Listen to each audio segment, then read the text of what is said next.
Probably just from playing instruments and feeling like there was lots of limitations with what you could do with them, and having some kind of quite bad music teachers who kind of tried to steer me away from making electronic music because they didn't think it was real music. And the first kind of electronic music I heard made me feel very different to that, and I felt like there was something kind of really emotional and brilliant about it, and it wasn't as straightforward as, you know, instrumental music, and that really drew me in, and I just became obsessed with it from quite a young age, I guess. My drum teacher told me to not buy a drum machine because he thought it would be the end of me, kind of thing. So it just really annoyed me, so I bought a drum machine and then stopped really using real instruments for quite a long time. And then when I wrote Body Riddle, I kind of reintroduced instruments. So I'm not like a purist anymore, but I was for a long time. And at the start of my early years, I just didn't want anything to do with real instruments.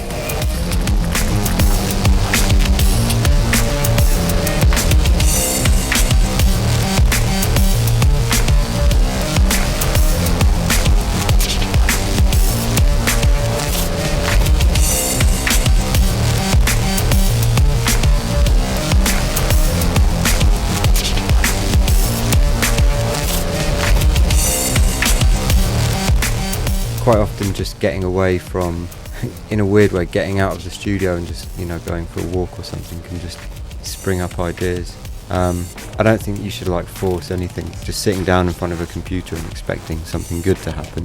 So quite often it will just be kind of getting out of that space, or playing an instrument to just get a different feel for what you want to make. Like I practice piano quite a lot, and quite often I just do that if I don't feel like writing like electronic music, and it's like a good escape, but still it's kind of music, so it's still part of your focus, if you know what I mean.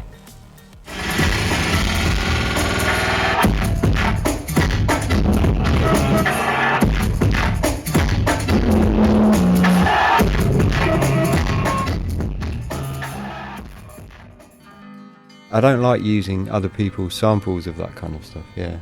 I'd much rather do it myself. But I've just like loads of field recordings that I've got recorded on tape and stuff with a rifle mic, because you can just change it completely anyway with software. So, but I do it a lot. I love doing that. There's an amazing place in Berlin, they call it Devil's Tower, which is like an old listening station that they used in the war, I think, and it's got this amazing reverb. It's like a dome roof.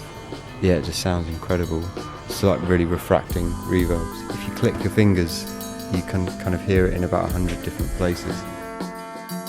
Some of my like more heavy songs are quite intense, and it's kind of nice to just give people, oh, there's John. I want to do more stuff that has no kind of beats and is just those textures, and some of those things join really different styles, and I think that's really nice. That's kind of what I was saying about at school, when you can either like one thing or the other, and I think there's always a link, there's always some kind of undercurrent that joins all music, really. I've done some recording recently with a pianist in an old church, and just collaborating can really kind of like freshen you up a bit as well, musically. There's like a different energy to it that's amazing, and I want to do it more, actually. I just like hanging out with people and making music with them. And I've done like 6 albums on my own now, and part of me thinks it's time to maybe branch out and work with other people.